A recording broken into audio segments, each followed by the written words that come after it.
ఇక్కడ చాలా. నల్గొండ జిల్లాలో సైబర్ మోసగాళ్ల ఆగడాలు ఎక్కువయ్యాయి. చండూరులో ఎలక్ట్రీషియన్గా వర్క్ చేస్తున్న వీరమల్ల నాగరాజు అనే వ్యక్తికి యూనియన్ బ్యాంక్ పేరుతో వాట్సాప్లో మెసేజ్ వచ్చింది. మీ ఆధార్ అప్డేట్ చేయాలంటూ లింక్ పంపించగా అదే బ్యాంకులో తనకి అకౌంట్ ఉండడంతో నిజమే అనుకుని లింక్ ఓపెన్ చేసి తన ఆధార్ నెంబర్ ఎంటర్ చేశారు.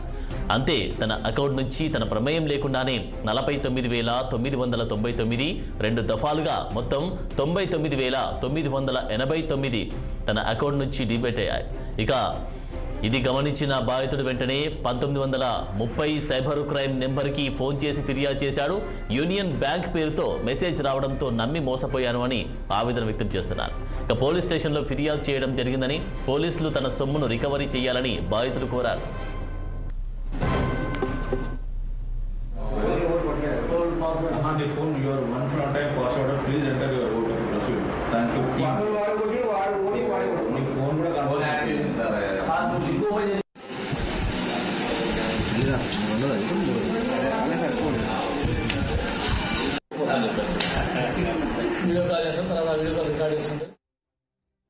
చండూరు మండలం, నేను ఒక ఎలక్ట్రికల్ షాప్ రిపేరింగ్ చేసుకునే వ్యక్తి. నేను నా అకౌంట్ నుంచి ఒక యూనియన్ బ్యాంక్ నుంచి ఒక లోగో వచ్చింది నాకు. అది ఎందుకని ఓపెన్ చేసేసరికి ఒక ఆధార్ కార్డు వాసన లింక్ చేసి ఉన్నాను. దానివల్ల నా ఉన్న అకౌంట్లో ఉన్న లక్ష రూపాయలు వెళ్ళిపోయినాయి సైబర్ క్రైమ్ వాళ్ళు. నేను చండూరుకు వచ్చి ఇప్పుడు పోలీస్ స్టేషన్లో ఫిర్యాదు చేయడం జరిగింది. సార్ వాళ్ళు నాకు న్యాయం చేయాలని కోరుకుంటున్నాను. అలాగే ప్రెస్ వాళ్ళు కూడా నాకు న్యాయం చేయాలని కోరుకుంటున్నాను. మాది నల్గొండ జిల్లా చండూరు మండలం. నేను ఒక ఎలక్ట్రికల్ షాప్ రిపేరింగ్ చేసుకున్నాను. సిద్దిపేట జిల్లా